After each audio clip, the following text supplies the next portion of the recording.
अस्सलामुअलैकुम dear readers, hope so you are doing well. Welcome to our channel. Start करने से पहले आपसे एक छोटी सी रिक्वेस्ट है, अगर अभी तक आपने हमारे चैनल को सब्सक्राइब नहीं किया तो जल्दी से सब्सक्राइब करें और बेल आइकन को भी प्रेस कर दें। स्टार्ट करते हैं। वो दोनों अभी कमरे में दाखिल हुए। रात के 12 बज रहे थे।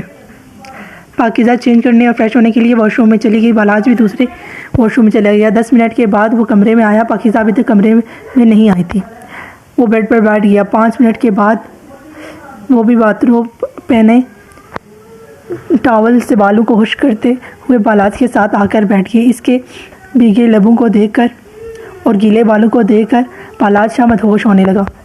बालाज ने इसके बालों को एक साइड पर किया और अपने सुलगते लबों को इसकी गर्दन पर रख दिया। पाकिज़ा इसकी हरकत से तड़प कर रह गई।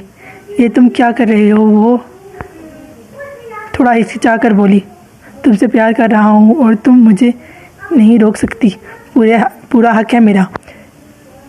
मगर बालाज, उसके मुंह से तो जैसे आवाज़ तक नहीं निकल रही थी। बालाज। इससे पहले वो कुछ और बोलती, बालाज ने इसके लबों को अपनी कैद में लिया। बालाज ने इसके बाथरोब को खोला। खुद तो वो शर्टलेस ही बैठा हुआ था। इसके ऊपर झुकता गया। लाइट बंद कर दी। इसके बाथरोब को उतारकर इसके जिस्म से जुदा कर दिया और खुद इस पर किसी साइड की तरह झुक गया। वो कुछ नहीं कर सकती थी। बालाज की शिद्दतें इतनी तेज़ थी कि पाकिज़ा को अपना रूह फना होती महसूस हुई। जैसे जैसे रात ढल रही थी, बालाज की शिद्दतें बढ़ती जा रही थी। वो इसके जिस्म के हर निकुश को अपने लबों से छू रहा था। वो इसकी बाहों में तड़प रही थी। अगली सुबह बहुत खुशगवार थी। मौसम भी बहुत अच्छा था। सब नाश्ते के टेबल पर बैठे नाश्ता कर रहे थे जब सुलेहा बेगम ने कहा, आज सब दानिश की तरफ चलते हैं। हर बार वही आता है, कभी हमें भी जाना चाहिए दानिश के पास, वो खुश होगा। जी अम्मा साईं, आप ठीक कह रही हैं, लावर शाह ने कहा। अब महर और ऐमन की तबीयत ठीक रहती है। महर को 8वां माह था और ऐमन का 7वां माह था। नाश्ता करने के बाद अपने अपने कमरों में सब चले गए। अभी मलिक साहब हवेली पहुंच आए थे। दानिश अपने कमरे में था जब मुलाजिम ने आकर बताया कि साहब जी, आपसे मिलने कोई आया है। आपके मेहमान आए हैं। कौन आया है? जी, शाह हवेली वाले आए हैं। क्या तुमने इन्हें जाके बिठाया? जी, मुलाजिम ने दानिश को इतना सा जवाब दिया। दानिश भी इसके साथ ही पीछे पीछे आया। मुलाजिम ने सबको कमरे में बिठाया। दानिश भी आगे आया, सलाम किया। दादी जान, वालेकुम सलाम। मेरे बेटे, कैसे हो तुम? मैं बिल्कुल ठीक हूँ। दानिश सबसे मिला था और इनके पास ही बैठ गया। मुलाजिम सबके लिए चाय नाश्ता ले आया था। सबको चाय कप में डाल के देकर टेबल पर रख के वो वापस चला गया। आज तो सब ने मुझे बहुत अच्छा सरप्राइज़ दिया है। मैं बहुत खुश हूँ बेटा, तुम खुश ही रहा करो। मुझे तुम्हें देखकर बहुत खुशी होती है। जुले शाह ने इसके सर पर अपना हाथ रखा। ऐसे ही सब बातों में मसरूफ़ थे। आज इतने दिनों बाद वो यूनिवर्सिटी आई थी। तानिया और मारिया इसके पास ही बैठी थी। क्या हुआ शर्जील, तुम इतने चुप क्यों हो? तानिया ने इससे पूछा। कुछ नहीं यार, बस ऐसे ही। मैं जानती हूँ तुम्हारा दुख बहुत बड़ा है, मगर तुम्हें अब अपना ख्याल रखना होगा। तुम ठीक कह रही हो। मैं अपना ख्याल रखूँ? मुझे अपना ख्याल रखना चाहिए। अच्छा शर्जील, एक बात पूछूं? हाँ पूछो। अब तुम्हारे वालिदा फौत हो गई हैं, तो अब तुम कहाँ रहने वाले हो? तो तुम फिर किससे बात करोगे हमारी शादी की? मेरे मामू मेहमान हैं और अभी इनसे बात नहीं कर सकता। जब मौका मिलेगा तब मैं बात कर लूँगा। और अगर तुम्हें इतनी ही जल्दी है तो शादी की, तो तुम किसी और से शादी कर लो। वो गुस्से में कहता हुआ उठ के चला गया। अभी वो ऑफिस का काम कर रहा था जब मीरब ईशा की नमाज़ पढ़ के इसके पास आकर बैठी। इसके 3 महीने पूरे हो गए थे। मीरब का 4था माह शुरू हुआ था। इसने शैज़ल के कंधे पर अपना सर रखा। वैसे तबीयत तो ठीक है आपकी ना? शाजल ने इसकी तरफ देखते हुए कहा। जी बिल्कुल ठीक है। सुने ना जी बोले मेरे बच्चे, शाजल ने प्यार से देखते हुए कहा। इसकी तरफ मुंह किया। मेरे गोलगप्पे खाने का दिल कर रहा है। क्या रात के 11 बजे इस टाइम कहाँ मिलेंगे गोलगप्पे? मुझे नहीं पता, मुझे खाने हैं, बस खाने हैं। वो बच्चों की तरह जिद कर रही थी। यार मैं क्या करूँ, अब नहीं मिल सकते, अभी कहाँ से लाऊं? एक काम करते हैं, मैं खुद तुम्हारे लिए गोलगप्पे बनाता हूँ। अच्छा वो कैसे? यूट्यूब से देखकर। चले मेरे साथ। दोनों उठकर किचन में चले गए। अभी शाजल इसके लिए गोलगप्पे बना रहा था। मीरा ने किचन का इतना बुरा हाल कर दिया कि हर चीज़ बिखेरी हुई थी, सारे ही खराब हो रहे थे। वो अपनी पूरी मेहनत कर रहा था। वो इसके पास ही टेबल पर बैठी थी। जब जरमीन बेगम किचन में आई तो लाइट ऑन देखकर आई। अल्लाह ये क्या हाल बना रखा है किचन का। शाजल पीछे मिला तो जरमीन बेगम खड़ी थी। मॉम आप आए बैठे। ये तुम क्या कर रहे हो आधी रात को? आपकी बहू का दिल कर रहा है गोलगप्पे खाने का, इसलिए ऐसी फरमाइश पूरी कर रहा हूँ। और कहाँ है गोलगप्पे? ये प्लेट में। इसने प्लेट सामने की। हाँ ये गोलगप्पे हैं? तुम्हारे बस का नहीं है, तुम बस बिजनेस कर सकते हो। लाओ मैं खुद बना देती हूँ अपनी बहू के लिए। शाजल मीरब के साथ बैठ गया। किचन के साथ साथ इसकी हालत भी खराब थी। सारे कपड़े पर आटा बिखरा हुआ था। आधे घंटे बाद जरमीन बेगम ने ढेर सारे गोलगप्पे बना लिए थे और वो ने थे कि मीरब और जरमीन बेगम ने दोनों ने मिलकर खाए। मीरब ने शाजल को भी कहा लेकिन मगर इसने मना कर दिया। वो इस तरह की चीज़ें नहीं खाता था। फिर भी मीरब ने ज़बरदस्ती इसको खिला दिया था। उनकी शादी को 3 माह हो गए थे। थोड़ी थोड़ी सर्दी भी शुरू हो गई थी। आज सुलेहा बेगम सब थे। थोड़ी थोड़ी सर्दी भी शुरू हो गई थी। आज सुलेहा बेगम ने सब लोगों ने जुल्फ़कार शाह के घर आना था दानिश और तानिया के रिश्ते की बात करने के लिए। रिजवाना बेगम को बस इतना बताया था कि आज हम सब आएंगे, इसलिए वो मुलाजिम के साथ मिलकर खाने की तैयारी कर रही थी। पाकिज़ा भी साथ काम कर रही थी। आंटी ये वाला सेट निकालते थे। ठीक है बेटा साफ़ कर लो। वो बर्तन साफ़ करने लगी। आज सब घर ही थे। तानिया की भी यूनिवर्सिटी से छुट्टी थी। जुल्फ़कार शाह और बलहाज शाह भी घर ही थे। थोड़ी देर बाद सब पहुंच आए थे। सब डाइनिंग रूम में बैठे थे, बातों में मसरूफ़ थे। दानिश भी साथ ही आया था। अम्मा साईं पहले खाना खा लें फिर बातें होती रहेंगी। अच्छा ठीक है। सब खाने की टेबल पर बैठ के खाना खाने के बाद सब बैठे थे। तानिया अपने कमरे में चली गई थी जब जुलेहा बेगम ने अपनी बात शुरू की। जुल्फ़कार बेटा हम आज एक ख़ास मकसद के लिए आए हैं। जी अम्मा साईं आप बोलें, क्या बात है? बेटा हम दानिश के लिए तानिया का रिश्ता लेने के लिए आए हैं, अगर तुम सबको कोई इतराज़ ना हो। दोनों मियाँ बीवी ने एक दूसरे की तरफ देखा और मुस्कुराए। अम्मा साईं आपने तो हमारे दिल की बात कर दी। हम कब से सोच रहे थे बात करने की। अच्छा सही है, आपको कोई इतराज़ नहीं? जी मुझे कोई इतराज़ नहीं। आपने दानिश से पूछा? दानिश की रजामंदी से ही आए हैं। रिजवाना बेटी पहले तुम दानिया से पूछ लेना। अपनी मर्ज़ी मत चलाना बच्ची पर, अपनी मर्ज़ी मत मुसलत करना और पूछ। जी अम्मा साईं मैं पूछ लूँगी। अम्मा साईं ठीक है, मुझे नहीं लगता कि इसे कोई इतराज़ होगा। फिर थोड़ी देर बाद सब वापस चले गए।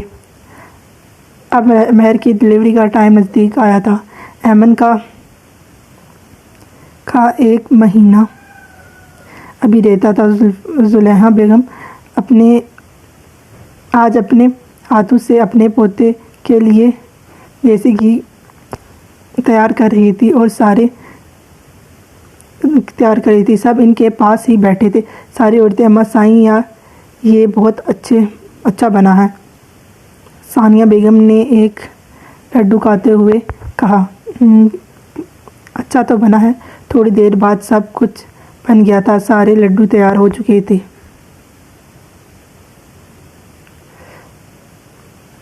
थे। अभी सब बैठे शाम की चाय पी रहे थे।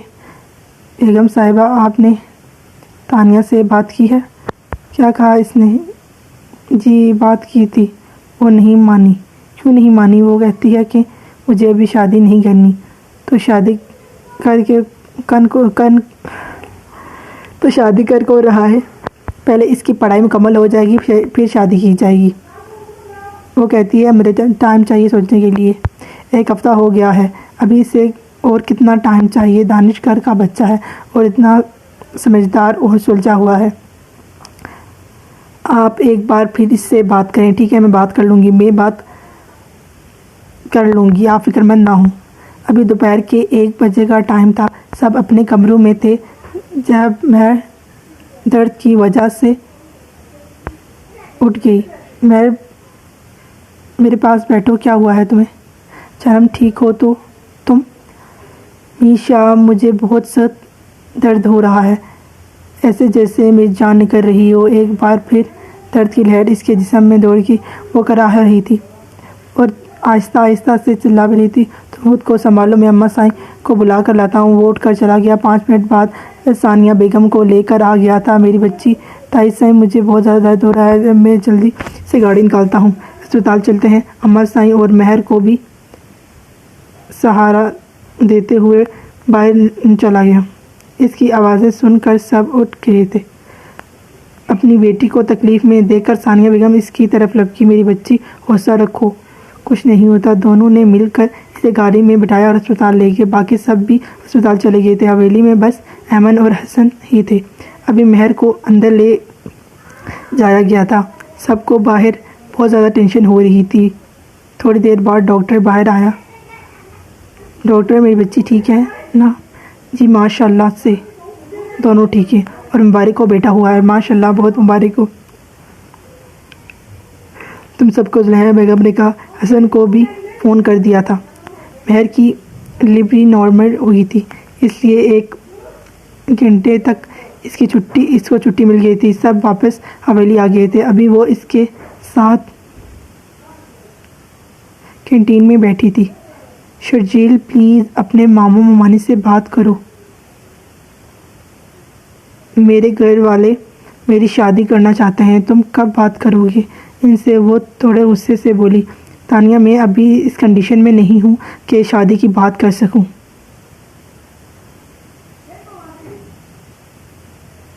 कोई जिम्मेदारी उठा सकती हूँ सब मुझे? अभी मेरे पास कुछ भी ऐसा नहीं है।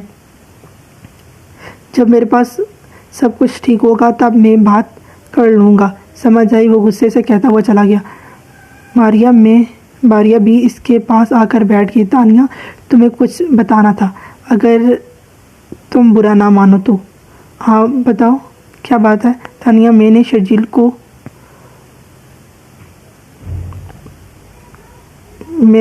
को कोमल के साथ देखा है।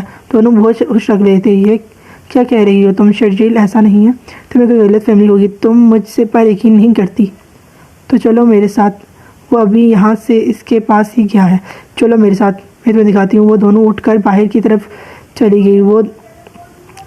वो देखो, सामने शर्जील बैठा है और उसके साथ कोमल बैठी है। वो दूर से उनको देख रही थी। इसका हाथ पकड़कर वो खड़ा था। वो इसके बहुत नज़दीक था। तानिया गुस्से में आ गई और दोनों को अलग किया। ये क्या है? तुम्हें शर्म नहीं आती शर्जील? तुम ऐसा कैसे कर सकती हो मेरे साथ? तुम गलत समझ रही हो तानिया, ये सिर्फ मेरी दोस्त है। तुम सच कह रहे हो? हाँ मेरी जान, मैं सच कह रहा हूँ। नूर वहाँ से चली गई। सबको फ़ोन करके बता दिया था बच्चे का, इसीलिए आज रिजवाना बेगम लोग भी इन्हीं के घर आए थे बेबी को देखने। महर और मीर के कमरे में ही मौजूद थे। सब पहले भी बेबी को प्यार कर रहे थे। अच्छा ठीक है। पहले तानिया ने इसे उठाया था। कितना प्यारा है ना, इसके हाथ कितने छोटे छोटे हैं। वो इसको गोद में उठाकर बहुत खुशी। फलाज ने इसे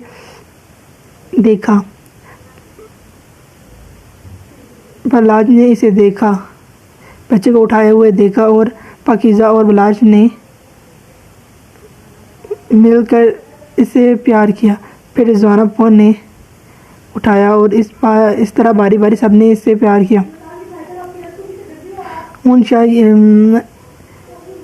अब सब इसके नाम के बारे में सोच रहे थे। लाल दानिया ने पूछा, इसका नाम क्या है? ऊंचा। ये तो बहुत अच्छा नाम है।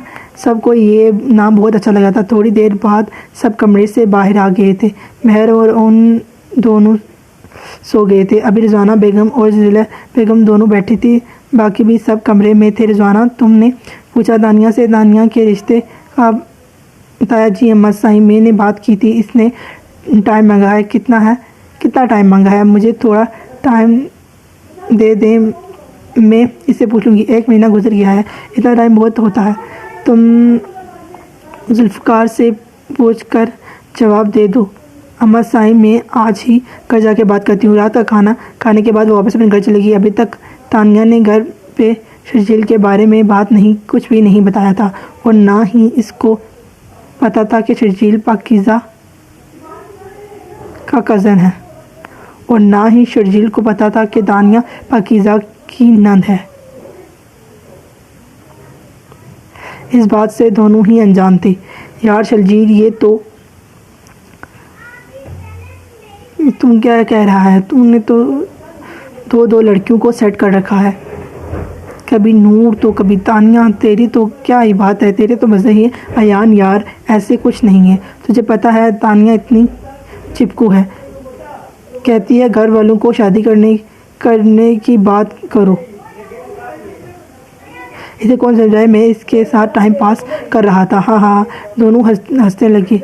और क्या नूर भी टाइम पास के लिए है?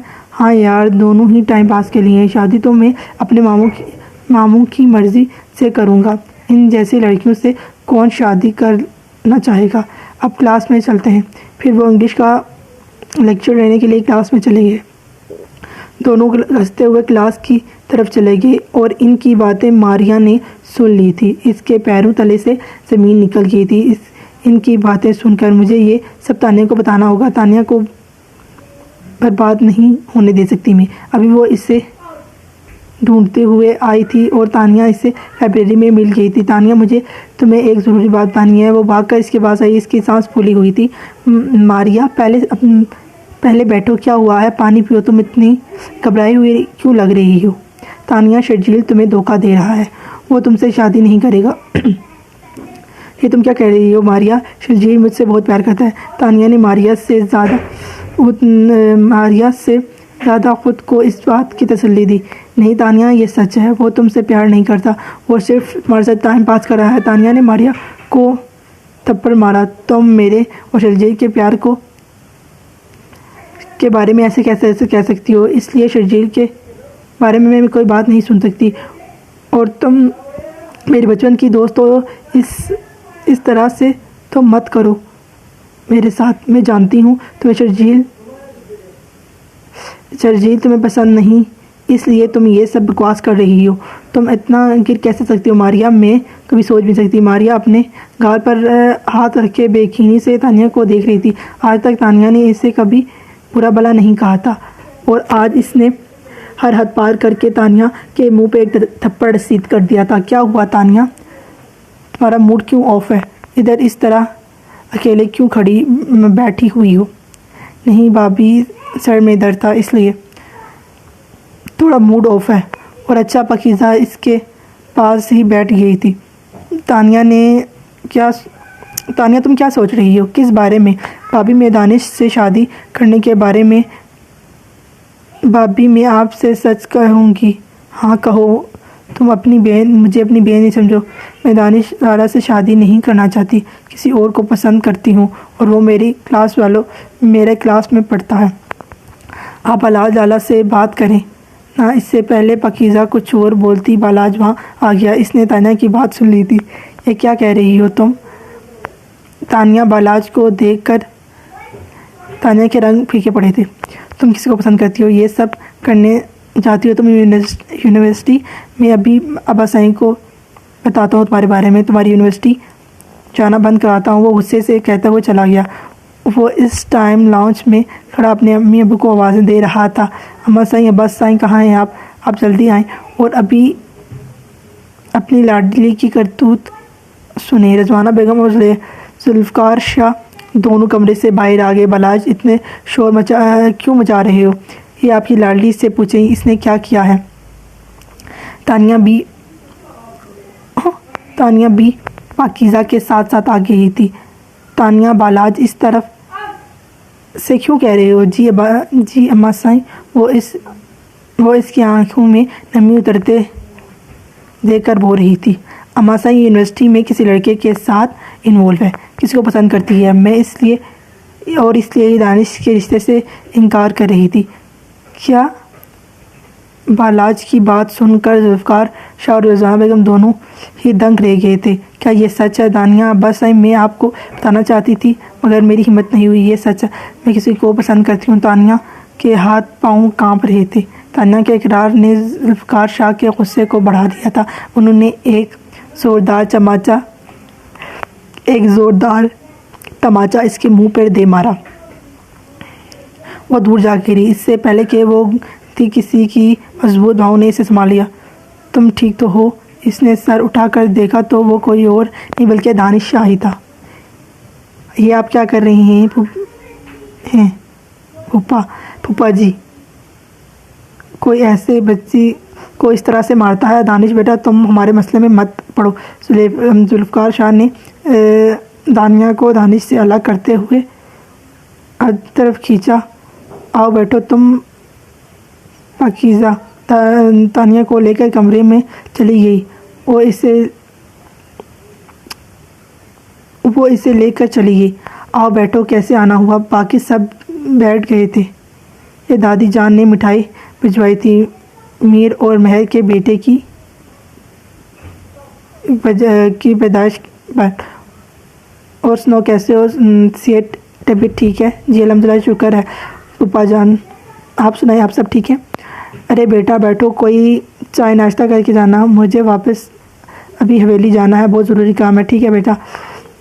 वो तीनों से मिलता हुआ चला गया। आखिर ऐसा क्या हुआ जो फूफा जी ने इसे इतना गुस्सा किया? तानिया को क्यों मार रहे थे? हो सकता है कि वो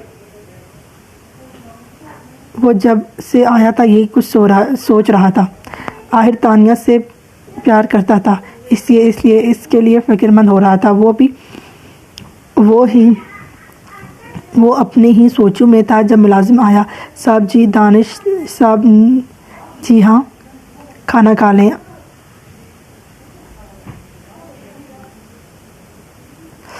ठीक है। वो उठकर डाइनिंग टेबल की तरफ आ गया और खाना खाने लगा। आज 1 हफ़्ता हो गया था इस बात को। पिछले 1 हफ़्ते से वो यूनिवर्सिटी नहीं गई थी और ना ही इसने मारिया और शर्जील से बात की थी। मारिया को इसने खुद ही थप्पड़ मारा था, गलती इसकी ही थी। और शर्जील ने भी इसे 1 दफ़ा भी फ़ोन नहीं किया था। इसने तो जैसे शुक्र किया था कि तानिया से जान छूट गई थी। तानिया भी ज़्यादा अपने कमरे में ही रहती थी, किसी से भी बात नहीं करती थी। अब भी वो अपने कमरे में ही थी जब इसका फ़ोन बजा। हेलो, कैसी हो तानिया? पिछले 1 हफ़्ते से तुम यूनिवर्सिटी नहीं आई। सब ठीक तो है ना? हम सब ठीक है। शर्जील, तुम कैसे हो? मेरी आंखें तरस गई हैं तुम्हें देखने के लिए। वो रोते हुए बोली। तानिया, तुम ठीक नहीं लग रही हो। फिर इसने सारी बात शर्जील को बताई। फ़िक्र ना करो, सब ठीक हो जाएगा। मैंने तुम्हें इसलिए फ़ोन किया था कि यूनिवर्सिटी में पार्टी है और तुम आओगी ना। इस बहाने से हम मिल लेंगे, मगर मैं नहीं आ सकती। किसी के साथ आओगी? मेरे घर वाले नहीं आने देंगे। देखो तानिया, तुम्हें आना पड़ेगा, चाहे जैसे भी तुम्हें आना पड़ेगा। तुम्हें मेरे प्यार की कसम। ये कहते हुए शर्जील ने फ़ोन बंद कर दिया और तानिया इस सोच में पड़ गई वो कैसे जा सकती है। अभी रात के 11 बजे का टाइम था। जब इसने शेज़ल से फरमाइश की। शेज़ल, बात सुने ना। बोलो। मुझे आइसक्रीम खानी है, मेरा बहुत दिल कर रहा है। क्या मिसेस, तुम क्या कह रही हो? इतनी सर्दी में आइसक्रीम खानी है, वो भी रात के 11 बजे? मैंने नहीं खानी। बेबी का दिल कर रहा है। प्लीज़ शेज़ल, चले ना। वो दुनिया जान की मासूमियत चेहरे पर सजाए हुए शहज़ल को बो रही थी, जिसकी वजह से शहज़ल को मानना ही पड़ा। अच्छा चलो, मीरब ने शाल ओढ़ी और अपने गिर्द लपेट ली। शहज़ल ने गाड़ी की चाबियां उठाई और वॉलेट भी जेब में रखा। सरवीन बेगम किचन से पानी पीकर अपने कमरे में जा रही थी और इन दोनों को देखकर, तुम दोनों रात को किधर जा रहे हो मॉम? मीरब को आइसक्रीम खानी है, इसका दिल कर रहा है, बस वहीं खाने जा रहे हैं, यहाँ से जाना, अल्लाह हाफिज़। वो दोनों गाड़ी में बैठ गए। आधे घंटे तक इधर उधर घूमने के बाद जब एक आइसक्रीम शॉप खुली हुई नज़र आई, शहज़ल ने एक साइड पर गाड़ी रोकी और गाड़ी से उतरकर आइसक्रीम लेने चला गया। मीरब ने साइड मिरर से देखा कि एक गाड़ी कब से इनका पीछा कर रही थी। वो अभी इनकी गाड़ी के पास ही तक आ गई थी। मीरब को डर लगने लगा। दो लोग गाड़ी से उतरे और मीरब की साइड पर आकर खड़े हो गए। अरे लड़की, बाहर निकलो, जल्दी करो। एक ने मीरब के सर पर गाना रखी और वो चिल्लाने लगी थी, जब दूसरे शख्स ने इसने बेहोशी का कोई स्प्रे कर दिया और दूसरा इसे उठाकर अपने साथ ले गया। शहज़ल गाड़ी को लॉक कर नहीं गया था। वो जब वापस आया तो गाड़ी का दरवाज़ा खुला हुआ था। इसकी मीरो गाड़ी में नहीं थी। इसे गाड़ी के आसपास कुछ नहीं मिला था। वो इधर देखने लगा, कोई भी नहीं था। रोमांस नहीं था। इसने पहले सोचा शायद वो इधर ही कहीं होगी, लेकिन फिर इसने गाड़ी की खुली हुई हालत देखी। वो समझ गया था कि इसकी हालत ख़राब होने लगी है।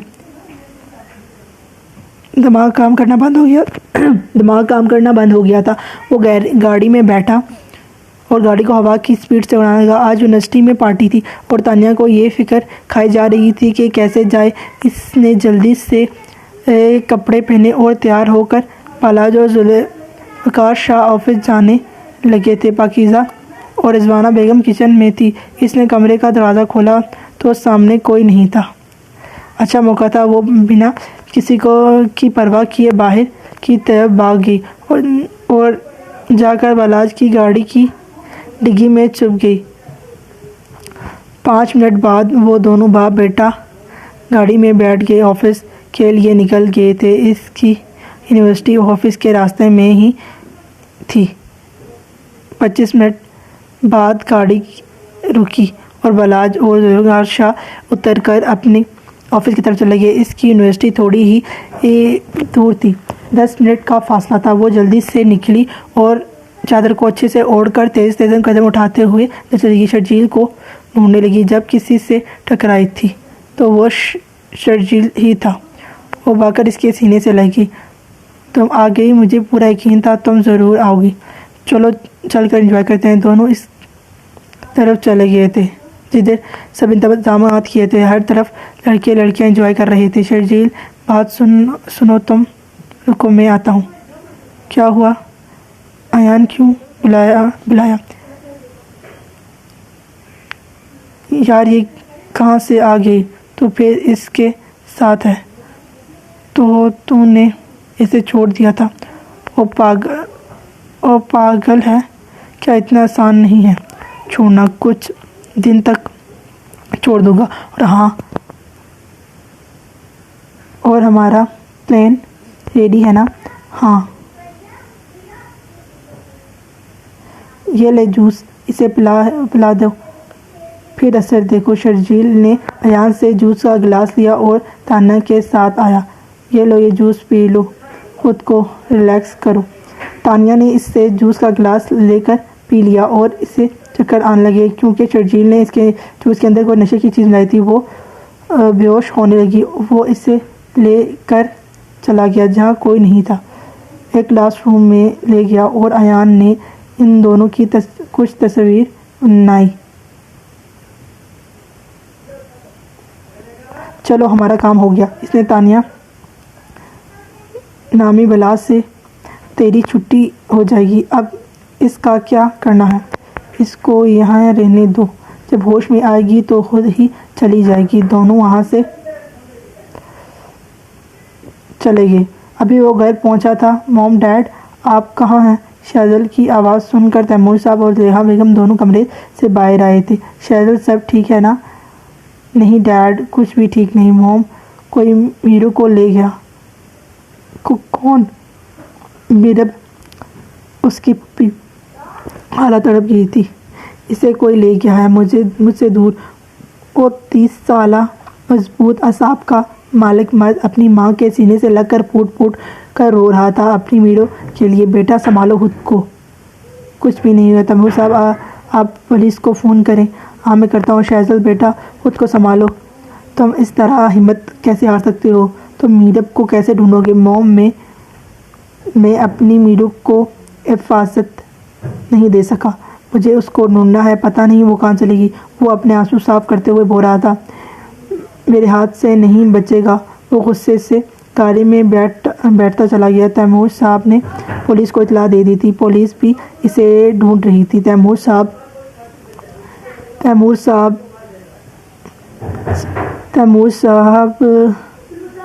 भी दूसरी गाड़ी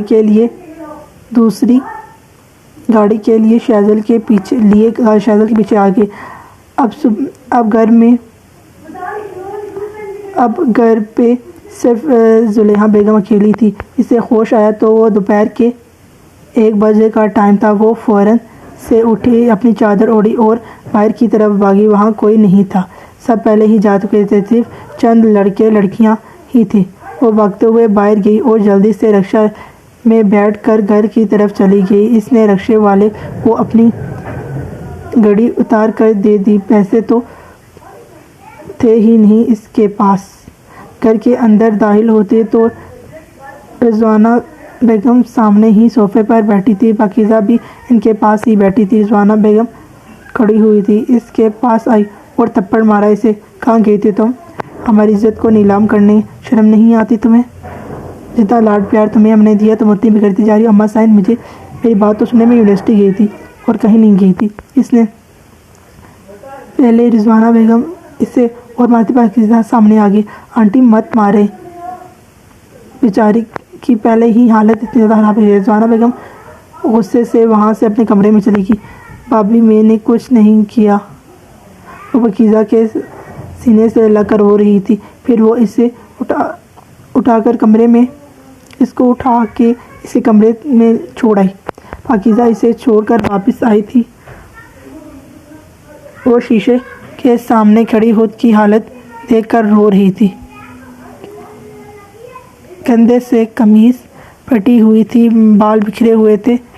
तानिया को खुद से वहशत हो रही थी। क्या हुआ? तैमूर साहब, मीरब मिली? नहीं बेगम, कहीं नहीं मिली। और शहज़ल कहाँ है? शहज़ल गाड़ी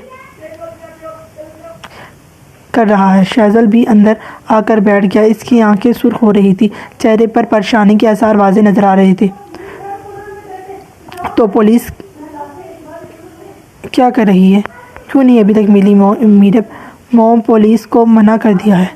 मैं खुद ढूंढ लूँगा अपनी मीरू को, आप फिक्र मत करें, कुछ नहीं होगा इसे। मैं फ्रेश होकर वो फ्रेश होने मैं खुद उसे ढूंढ लूँगा। आपको परेशान होने की ज़रूरत नहीं है बेगम साहिबा। आपने तरन्नुम या फिर दाऊशाह को तो नहीं बताया? मैंने नहीं बताया। इसकी वजह से बहुत ज़्यादा परेशान होंगे। आप अभी बता दीजिएगा, अगर उन्हें कहीं और से पता लगा तो वो नाराज़ हो जाएंगे। ठीक है, मैं अब थोड़ा आराम कर लूँ। तैमूर साहब उठकर कमरे में चले गए। ये मैं कहाँ हूँ? इतनी अंधेरी जगह कोई है? प्लीज़ मेरी मदद करो, मेरी आंखों से पट्टी हटाओ। वो ज़ोर ज़ोर से दरवाज़ा नॉक कर रही थी। थक हाक कर पीछे होकर बैठ गई। जब दरवाज़ा खुला और एक लड़की अंदर दाखिल हुई और लाइट ऑन की थी। क्यों शोर मचा रही हो? कौन हो तुम? मुझे छोड़ दो, जाने दो मुझे। वो इससे भीख मांग रही थी। मैंने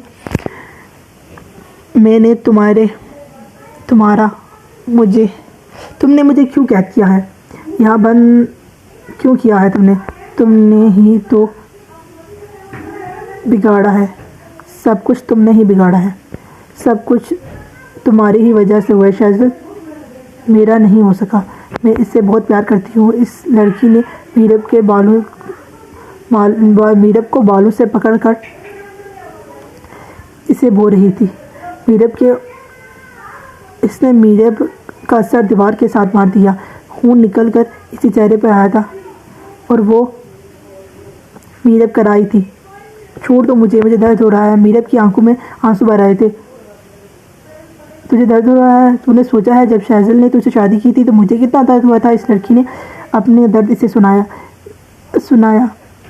इस लड़की ने मीरब को पीछे की तरफ फेंका और वापस दरवाज़ा लॉक कर वो चली गई। मीरब वहाँ पर ज़मीन पर बैठी रह गई। अभी वो ऑफिस में बैठा कर रात को याद कर रहा था।